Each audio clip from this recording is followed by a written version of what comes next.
स्वागत है दोस्तों हमारे इस YouTube channel Satish Chauhan study point में। तो दोस्तों आज हम लोग क्या लिखूं पाठ के प्रश्न उत्तर के बारे में अध्ययन करेंगे।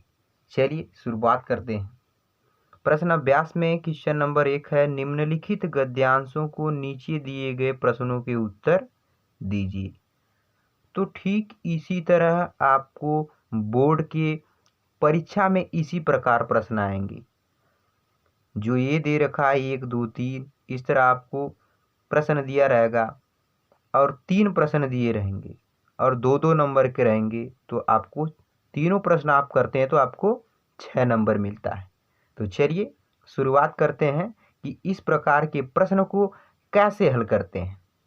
किताब तो हमने पढ़ लिया, लेकिन अब प्रश्नों को कैसे लिखा जाएगा, उसका क्या तरीका है, कैसे उसे लिखेंगे। चलिए, मुझे आज लिखना ही पड़ेगा अंग्रेजी के प्रसिद्ध निबंध लेखक A.G. गार्डिनर का कथन है कि लिखने की एक विशेष मानसिक स्थिति होती है। उस समय में मन में कुछ ऐसी उमंग सी उठती है, हृदय में कुछ ऐसी स्फूर्ति सी आती है, मस्तिष्क में कुछ ऐसा आवेग सा उत्पन्न होता है कि लिखना ही पड़ता है। उस समय विषय की चिंता नहीं रहती। कोई भी विषय हो, उसमें हमें अपने हृदय के आवेग को भर ही देते हैं। हैट टांगने के लिए कोई भी खूंटी काम दे सकती है। उसी तरह अपने मनोभावों को व्यक्त करने के लिए कोई भी विषय उपयुक्त है। असली वस्तु है हैट, खूंटी नहीं। इस तरह मन के भाव ही तो यथार्थ वस्तु है, विषय नहीं। तो ये हमने गद्यांश पढ़ लिया। इसके पहले भी हमने गद्यांश पढ़ा है। तो अब इस गद्यांश को पढ़ लिया हमने, और पढ़ने के बाद अब नीचे जो प्रश्न दिए गए हैं इसको आपको उत्तर लिखना है। तो चलिए, पहला प्रश्न दे रखा है, उपरयुक्त गद्यांश का संदर्भ लिखिए। जो ये ऊपर आपका गद्यांश दे रखा है इसका संदर्भ लिखना है। तो संदर्भ हेडिंग डाल के क्या लिखेंगे, हेडिंग है संदर्भ, लिखेंगे प्रस्तुत गद्यांश हमारी पाठ्य पुस्तक हिंदी के, फिर इन्वर्टेड कामा में क्या लिखूं, इन्वर्टेड कामा बंद, नीचे अंडरलाइन कर देंगे काली पेन से, नामक पाठ से लिया गया है, जिसके रचयिता, जिसके लेखक, रचयिता नहीं रहेगा, कब पद में रहता है, तो जिसके लेखक पदुमलाल पुन्नालाल बख्शी, इन्हें इन्वर्टेड कामा में कर देंगे और नीचे से अंडरलाइन कर देंगे, जी है। ये हो गया आपका संदर्भ। चलिए, तो पहला प्रश्न आपका पूरा हुआ कि संदर्भ। तो प्रस्तुत गद्यांश हमारी पाठ्य पुस्तक हिंदी के क्या लिखूं नामक पाठ से लिया गया है, जिसके लेखक पद्मलाल पुन्नालाल बख्शी जी हैं। दूसरा प्रश्न है, गद्यांश के रेखांकित अंश की व्याख्या कीजिए। कि जो ये गद्यांश दे रखा है इसमें जो ये रेखांकित किया है, अंडरलाइन किया है, जहां से किया है यहीं तक, जहां से शुरू है जहां तक अंत है, सिर्फ इतने का हमें क्या करना है, व्याख्या करनी। तो चलिए, पिछले भी वीडियो में मैंने बताया था, इसमें भी बता देते हैं। लिखने की एक विशेष मानसिक स्थिति होती है। अब लेखक निबंध लिखने के गुणों के बारे में वर्णन करते हुए यहाँ कह रहा है कि जब हम निबंध लिखने के लिए बैठते हैं तो उसकी एक विशेष स्थिति होती है। उस समय मन में कुछ ऐसी उमंग सी उठती है, हृदय में कुछ ऐसी स्फूर्ति सी आती है, मस्तिष्क में कुछ ऐसा आवेग सा उत्पन्न होता है कि लिखना है। लेखक कह रहा है उस समय हमारे मन में अनेक प्रकार की उमंगी, अनेक प्रकार की विचारधाराएं और स्फूर्ति अर्थात तेजी आ जाती है, और हमारे मस्तिष्क में अनेक प्रकार के विचार आ जाते हैं और हम उस लेख को लिख देते हैं, अर्थात वह लेख हमें लिखना ही पड़ता है। उस समय विषय की चिंता नहीं रहती। कोई भी विषय हो, हमें अपने हृदय के आवेग को ही भर दी देते हैं। लेखक कह रहा है कि उस समय जब हम निबंध लिखने के लिए बैठते हैं उस समय हमें विषय की परवाह नहीं रहती कि हमें किस विषय पर निबंध लिखना है, किस विषय पर निबंध लिखना है। अर्थात लेखक कह रहा है कि कोई भी विषय हो, हमें विषय की चिंता नहीं रहती, चाहे किसी भी विषय पर हमें निबंध लिखना हो। जिस विषय पर हमें निबंध लिखना रहता है, हम अपने हृदय के भावों को, विचारों को उसे लिख देते हैं। ये हो गया आपका रेखांती अंश की व्याख्या। तीसरे प्रश्न में ये प्रश्न दे रखा है, उपर्युक्त गद्यांश में मनोभावों को क्या बताया गया। यानी जो ये ऊपर गद्यांश हमने पढ़ा, इसमें मनोभाव यानी मन के भावों को किससे तुलना की गई है, किससे बताया है। तो उपर्युक्त गद्यांश में मनोभावों को वस्तु से तुलना की गई है, अर्थात वस्तु बताया गया है। अगला प्रश्न है, लिखने की विशेष मानसिक स्थिति कैसी होती है। तो इसका लिखने की विशेष मानसिक स्थिति में नई उमंगे, नई स्फूर्ति और नए आवेग के समान ऊर्जा उत्पन्न होती है। ये हो गया आपका आंसर। आगे बढ़ते हैं। चलिए, प्रश्न नंबर क हो गया, अब ख है। ख है, ऐसे निबंधों की सबसे बड़ी विशेषता यह है कि वे मन की स्वच्छंद रचनाएं हैं। उसमें न कविता की उदात्त कल्पना रहती है, न आख्यायिका लेखक की सूक्ष्म दृष्टि और न विज्ञों की गंभीर तर्कपूर्ण विवेचना। उनमें लेखक की सच्ची अनुभूति रहती है, उनमें सच्चे भावों की सच्ची अभिव्यक्ति होती है, उनमें उसका उल्लास रहता है। ये निबंध तो उस मानसिक स्थिति में लिखे जाते हैं जिसमें न ज्ञान की गरिमा रहती है और न कल्पना की महिमा, जिसमें हम संसार को अपनी ही दृष्टि से देखते हैं और अपने ही भाव से ग्रहण करते हैं। इस पद्धति का अनुसरण कर मैं भी क्यों न निबंध लिखूं, पर मुझे तो 2 निबंध लिखने हैं। तो ये है आपका गद्यांश। अब हमने इस गद्यांश को पढ़ा, अब इस गद्यांश के आधार पर हमें ये जो प्रश्न दिए गए इसका उत्तर लिखना है। तो चलिए, पहला प्रश्न दिया, उपर्युक्त गद्यांश का संदर्भ लिखिए। तो अभी हमने पिछले बताया है कि प्रस्तुत पद्यांश हमारी पाठ्य पुस्तक हिंदी के क्या लिखूं नामक पाठ से लिया गया है, जिसके लेखक पद्मलाल पुन्नालाल बख्शी जी हैं। तो इस पाठ के लिए संदर्भ रहेगा, संदर्भ कर लेंगे। दूसरा है, गद्यांश के रेखांकित अंश की व्याख्या कीजिए। कि जो ये अंडरलाइन किया गया इसकी सिर्फ क्या करिए, जहाँ तक है वहीं से उसकी व्याख्या कर दीजिए।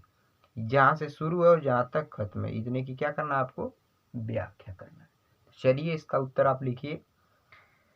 देखिए, वे मन की स्वच्छंद रचनाएं हैं।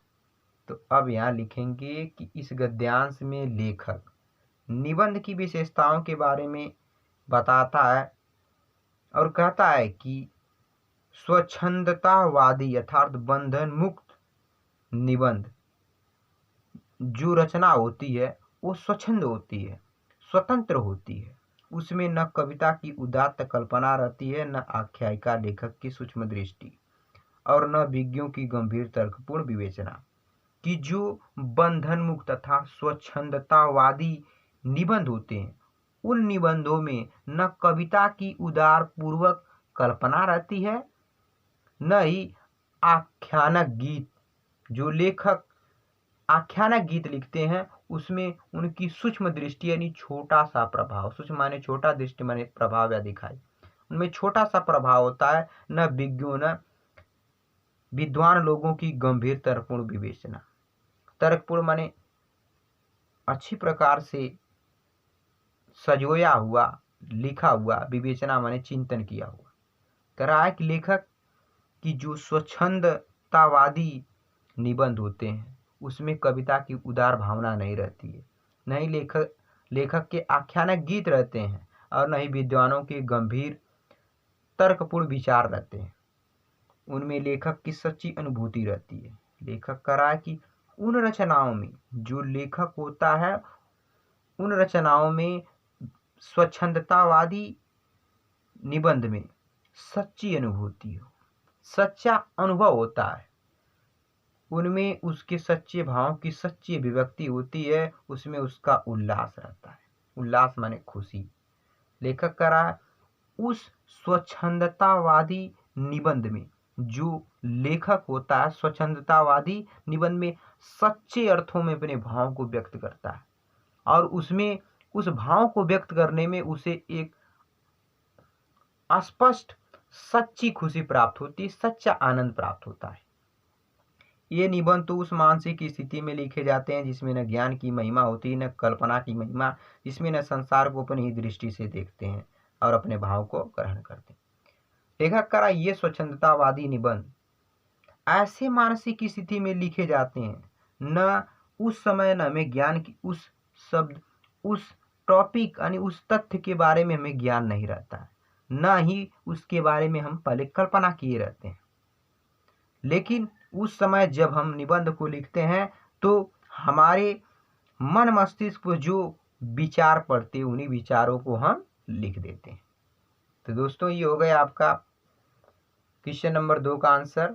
तीसरा देखिए, उपर्युक्त गद्यांश में किस प्रकार के निबंध में सच्चे भावों की सच्ची अभिव्यक्ति होती, यानी जो ऊपर गद्यांश दिया गया है उसमें किस प्रकार के निबंध में सच्चे भावों की सच्ची अभिव्यक्ति होगी। तो यहाँ बताएंगे कि उपर्युक्त गद्यांश में स्वच्छंदतावादी अर्थात बंधन मुक्त निबंध में सच्चे भावों की सच्ची अभिव्यक्ति होती है। अगला प्रश्न है, निबंध की किन विशेषताओं का उल्लेख हुआ, यानी जो गद्यांश दिया गया उसमें निबंध की किन विशेषताओं का उल्लेख किया गया है। तो इसमें बताएंगे लेखक ने इस निबंध में स्वच्छंदतावादी अर्थात बंधन मुक्त निबंध शैली के बारे में वर्णन किया है। इस निबंधों में बनावट, ऊंची कल्पना और तर्कपूर्ण विवेचना की है। ये हो गया आपका प्रश्न का उत्तर। चलिए आगे बढ़ते हैं। प्रश्न नंबर ग, दूर के ढोल सुहावने होते हैं क्योंकि इनकी कर्क सत्ता दूर तक नहीं पहुंचती। जब ढोल के पास बैठे हुए लोगों के कान के पर्दे फटते रहते हैं तब दूर किसी नदी के तट पर संध्या समय किसी दूसरे के कान में वही शब्द मधुरता का संचार कर देते हैं। ढोल के इन्हीं शब्दों को सुनकर हम अपने हृदय में किसी के विवाह उत्सव का चित्र अंकित कर लेते हैं।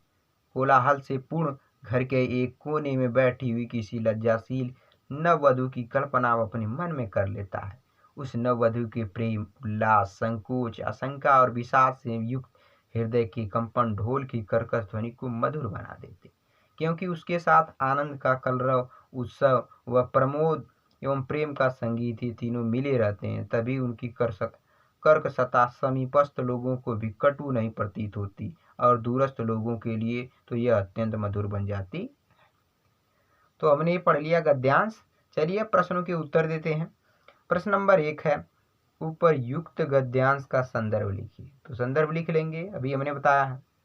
तो चलिए दूसरा प्रश्न करते हैं, गद्यांश के रेखांकित अंश की व्याख्या की। जो अंडरलाइन किया गया, रेखांकित किया गया, इसकी हमें क्या करनी है, व्याख्या करनी है। चलिए तो व्याख्या कर रहे हैं, ध्यान समझिए। करा दूर के ढोल सुहावने होते हैं क्योंकि इनकी कर्कशता दूर तक नहीं पहुंचती। अब लेखक दूर के ढोल सुहाने पर अपनी बातों को व्यक्त करते हुए करा कि जो दूर के ढोल होते हैं, जो दूर के गीत संगीत होते हैं, जब हमें सुनाई देते हैं तो बहुत आनंद अर्थात प्रसन्नता के साथ वो हमारे अंदर अनेक प्रकार के विचार उत्पन्न करते हैं। तो यहाँ कहेंगे कि लेखक करा कि जो दूर स्थित कोई गीत बजता, उसके जो संगीत सुनाई देते हमें, वे हमारे मन को मोह लेते हैं, हमें बहुत ही मनमोहक होते हैं, क्योंकि उनकी जो कर्कशता है, जो उनकी ध्वनि, जो बुरी ध्वनि है, उसका प्रभाव हमारे कानों तक नहीं पहुंचता। जब ढोल के पास बैठे हुए लोगों के कान के पर्दे फटते रहते हैं तब दूर किसी नदी के तट पर संध्या समय किसी दूसरे के कान में वही शब्द मधुरता का संचार कर देते हैं। अब लेखक करा कि जब ढोल यानी उस जो यंत्र होते हैं, उन यंत्रों के पास बैठे हुए लोगों के कान के पर्दे जब फटते रहते हैं, अर्थात जब उस ध्वनि का बुरा प्रभाव उनके कानों पर पड़ता है, तब वही शब्द कहीं दूर किसी नदी के किनारे पर शाम के समय दूसरे के कानों में वही शब्द मधुरता भर देते हैं, अर्थात वही शब्द उसे बहुत मधुर लगते हैं, मनमोहक लगते हैं, उसके मन को मोह लेते हैं। तो ये हो गया आपका व्याख्या। तीसरा प्रश्न है, ढोल की कर्कशता समीपस्थ लोगों को कब कटु प्रतीत नहीं होती। कि जो ढोल की कर्कशता होती है, समीपस्थ यानी पास के लोगों को कब कटु प्रतीत नहीं होती।